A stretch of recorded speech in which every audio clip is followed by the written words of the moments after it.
Whether you want to make wacky creations or something modest like a loaf of bread, the rise of home baking, especially during lockdown, has been astronomical, with individuals and families being inspired by TV personalities, along with shows such as Great British Bake Off. Even if some of the inspiration can come from the more questionable sources. In fact, since the first lockdown on March 23rd in 2020, internet searches for cakes such as the upside down cake, carrot cake and coffee cake have risen over 200%.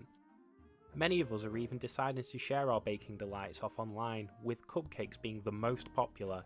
On Instagram we have hashtagged them over 22 million times, followed by cheesecakes at over 9 million and brownies at over 5 million. Even our purchasing habits have changed to be even more favourable toward baking, with a reported 56% of British consumers home baking. 39% of home bakers were using mixes to bake, with an incredible 81% deciding to bake from scratch. But why do some people get into baking?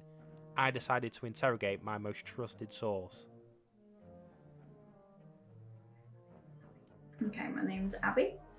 I'm 25 and I've been baking since I was tiny, using those little packet bake type things.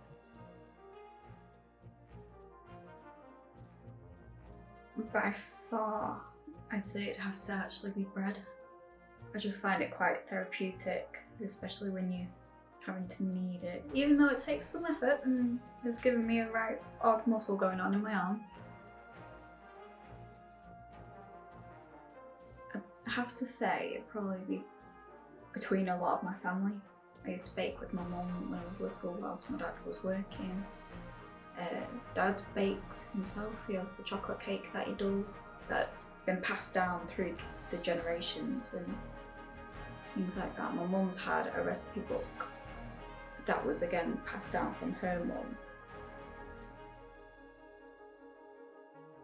I'd definitely say to just go for it. Find yourself a simple recipe that's easy to follow to start off with, so you just can't really go wrong, and just get cracking with it. Hopefully then it'll just roll on. As soon as you see what the outcome is, you'll just carry on doing different cakes, different styles, trying new things. And it will become more like, if you do have a family, for example, it could become a family bonding session, plus it's time away from things like the media, social media, television, things like that. It just gets you focused and gets you joining in and creating something together, which to me you just can't beat. The most fun thing that I've had to bake, I would say, is actually Chris's birthday cake. I did a Cookie Monster cake, and so I think it was a chocolate cake base with chocolate buttercream, but then turning the icing to go on top all blue, getting the shape of the mouth, rolling up the icing balls to make the eyes and make them go bog-eyed, which was brilliant. I absolutely loved that. And yeah, I've never done anything like that before, so it got my creative side going and I just loved it. So what's stopping you? Now is a better time than ever to delve into the world of home baking.